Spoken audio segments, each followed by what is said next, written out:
Bonjour à tous, aujourd'hui je vous propose question 19 du sujet EPL, donc élève pilote de ligne de l'ENAC. À chaque fois il y a 0, une ou deux réponses qui obligent un petit peu à tout aller regarder.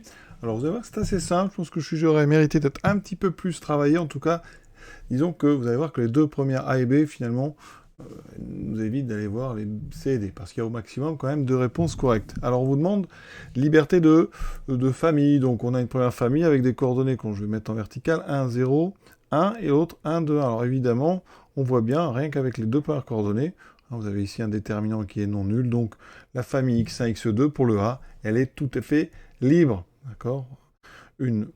Ici, si vous prenez cette colonne, elle n'est pas un multiple de l'autre, donc elle n'est pas libre. Pardon, c'est donc, ce n'est pas indépendant, c'est donc libre. Conséquence, il reste au maximum une bonne réponse. Et si on regarde eh bien, les colonnes fournies par la question B, et bien sûr, on regarde bien. Si on regarde la matrice formée par ces trois colonnes, regardez cette matrice-là. Si je calcule le déterminant, donc ici, ça donne ceci. C'est ici, vous avez le déterminant d'une matrice triangulaire. Donc le déterminant, c'est le produit des termes diagonaux. Donc ici, en développant par ligne, puis par ce terme, puis ce terme, puis ce terme, vous obtiendrez très vite le déterminant égal 1, qui est donc différent de 0. On a donc ici une matrice inversible, ça veut dire que les colonnes ici forment une famille libre, donc l'exercice est terminé. Vous voyez, c'est un petit peu trop simple, A et B. Donc, normalement, on n'a pas besoin d'aller chercher la non-liberté des familles C et D. Alors, nous, on a le temps ici, on va les regarder quand même. Pour le C, regardez, alors je vais tout mettre sous forme de colonne. Voilà, on a ceci, et 1, moins 1, moins 2. Donc, on a colonne 1, colonne 2, colonne 3.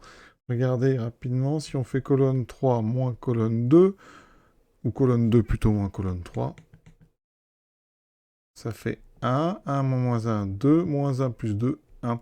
Et en fait, colonne 2 moins colonne 3 donne colonne 1. Ça veut dire que x2 moins x3 est égal à x1. Donc ça veut dire que x1 eh bien, appartient en fait au vectoriel de l'ensemble engendré par x2, x3, par la famille x2, x3. Ça veut dire que cette famille, elle n'est pas libre. D'accord ? Et conclusion, ça veut dire que la C, effectivement, était fausse. Est-ce que la famille D est une famille libre?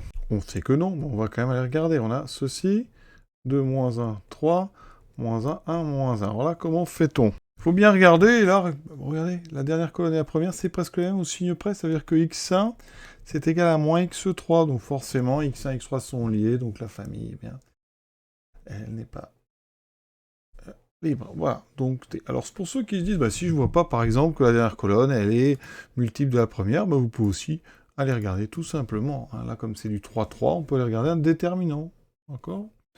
Alors, déterminant, on peut le calculer avec la règle de Sarus, ou alors faire des petites combinaisons. Vous pouvez, par exemple, ici, à la première, donc on va enlever on va ajouter, par exemple, à la deuxième ligne, la première. D'accord? Donc, je ne touche pas à la première ligne, je l'ajoute à la deuxième. Donc, ça fera 0, 2 moins 1, 1, 0. Vous voyez, j'ai fait apparaître une ligne avec 1, 1 et 2, 0. Je peux développer par rapport à ce coefficient-là, qui est en position 2, 2. Donc, ici, on va avoir un mineur qui est 1, moins 1, 1, moins 1.